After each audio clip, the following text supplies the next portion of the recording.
مساء الفل. من كهربا لدونجا لمصطفى شلبي لعبد واحد السيد والدنيا خربانة.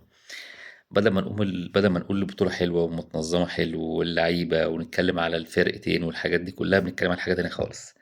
صحينا من النوم لقينا كهربا ايه، فلقوه وودوه على القاهرة وغرامة 1,000,000 جنيه، واحتمال كمان ايه يعرضوه للبيع. طيب، الناس كلها عارفة ايه اللي حصل في كهربا وزعيق زعق كولر ومش عارف ايه والهري ده كله.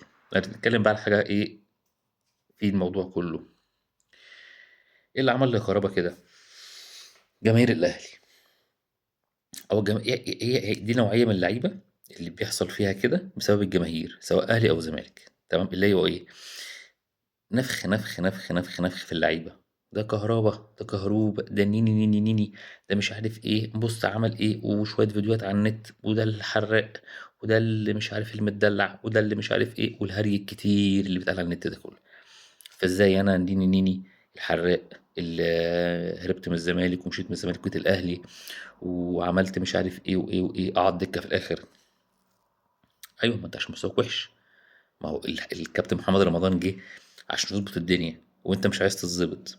خلاص، فالراجل جاي هو وكولر شغالين على اللعيبه اللي تلعب، مش اللعيبه اللي بتاعت هيصه وشكل وبروباجندا. فانت عمال مقضيها سهر وصرمحة و ومش ملتزم ولا بتمارين ولا بأداء ولا بأي حاجة. الراجل ولا يعرفك ولا أي حاجة، ليه اللي يكسبه؟ بأمارة إيه؟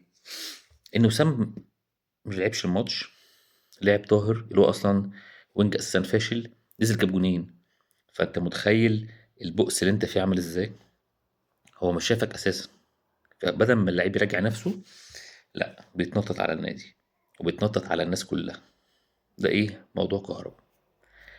تعال نتكلم بقى في مصطفى شلبي، مصطفى بيه شلبي لو سمحت، انا اسف، مصطفى بيه شلبي اللي شايل الزمالك على كتافه بقاله 20 سنه، وهداف الدوري 15 سنه ورا بعض، وجاب لنا بطوله افريقيا 17 مره، وحامل حمى واهم لعيب في الزمالك. هو اصلا تقريبا من ساعه ما جه الزمالك من سنتين تقريبا ما جابش 10 تجوان، يعني ما عداش 10 تجوان جابهم، يعني فاهم؟ فخربان خالص. طالع متنرفز ومتعنطز وعمال يضرب في الازايز ومتنرفز وانت عملت ايه؟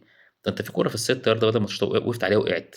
يعني في بؤس اكتر ده؟ مفيش بؤس اكتر من كده، ده بؤس على الاخر خالص يعني. راح اتخانق مع بتوع الامن ودخل في الموضوع دونجا عبد الواحد السيد، ورط الناس والدنيا خربت وموضوع كبر وبهوقت على الاخر خالص. طيب، المفروض الناس دي او اللعيبه دي تعرف ان هي بتمثل نادي. اي غلط بيغلطوه بيرجع للنادي وبيرجع لمنظر النادي. ده رقم واحد. رقم اتنين، انت بتلعب برا مصر، فانت بتمثل مصر. لما بيقولك السوبر الدوري يعني السوبر المصري، خلاص، فانت بتمثل مصر. فانت كده بتسيء لمصر وبتسيء للفريق قبل ما تسيء لنفسك. انت اصلا مين يعرفك اساسا انت يعني؟ تمام، انت اصلا ممثل الزمالك وممثل مصر، فانت كده كده بتسيء للاتنين. ففكرة ان انت النوش اللي حصل ده كله غير مقبول. فكرة إن المجلس الإدارة كان عايز ينسحب أو ما يلعبش الماتش عشان اللعيبة، لا، ده هرتلة. مفيش حاجة اسمها كده. اللعيبة تاخد على دماغها وتسافر وشوفوا يعملوا معاهم إيه.